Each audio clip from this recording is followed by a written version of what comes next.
స్కూటీలా మందు బాటలు పెట్టుకొని పోతోళ్ళు, పెయి చుట్టూ 90లు కోటర్లు చుట్టుకొని మీదుంగా అంగేసుకొని పోతోళ్ళు, లారీలా సపరేటర్ల గంజాయి మెలుక్కొని పోయేటోళ్ళు, ఆటో సీట్ కింద మూటలు పట్టుకోబోయేటోళ్ళను చాలా మందినే చూసినాం.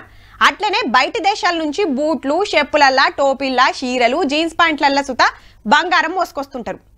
ఎవరు ఎన్ని ఉపాయాలు చేసినా ఆఖరికి దొరికిపోతుంటారు. కీడ సుత గంతే. అగో ఏమో పుణుకులాడతాడు, ఏదో కడ్డాసొంటిది దొరికింది, ఏంటిది కావచ్చు అంటారా? ఇంకేంటిది, బంగారమే. ముక్కలన్నీ కలిపితే 3.5 కిలోలు దూగినాయి. ఏం తక్కువ 2.5 కోట్ల ఇల్వ. ఈ కార్ల 2 సీట్ల నడుమ హ్యాండ్ బ్రేక్ కింద ముద్దుగా ఓ బుడ్డార్ర తయారు చేసి బంగారం మోసుకొస్తున్నారు 3 పనిమంతులు. మద్రాసుకెళ్లి కర్ణాటక పోతుంటే నడిమిట్ల యాదాద్రి జిల్లా పంతంగి టోల్ గేట్ కాడ పట్టేసిండ్రు మన పోలీసులు. కానీ ఏమన్నా ఇకమతులు చేస్తుర్రా? ఏ పోలీసులు ఆపితే డిక్కి తెరవమంటారు, చూసి ఏం లేదని వెళ్ళిపోమంటారని గట్టి నమ్మికతోనే వచ్చినట్టున్నారు. కానీ ఇడుస్తారా? ఎవరో అడ్రస్ చెప్పినట్టే హ్యాండ్ బ్రేక్ కిందున్న అర్రం తెరిపించి బంగారం కారు సీజ్ చేసిరు పోలీసులు. దొరకకుండా ఎన్నిద్దలు పడాలనో అన్ని పడ్డా దొరికించుకున్నాడైతే పక్కా అవుతుంది పో.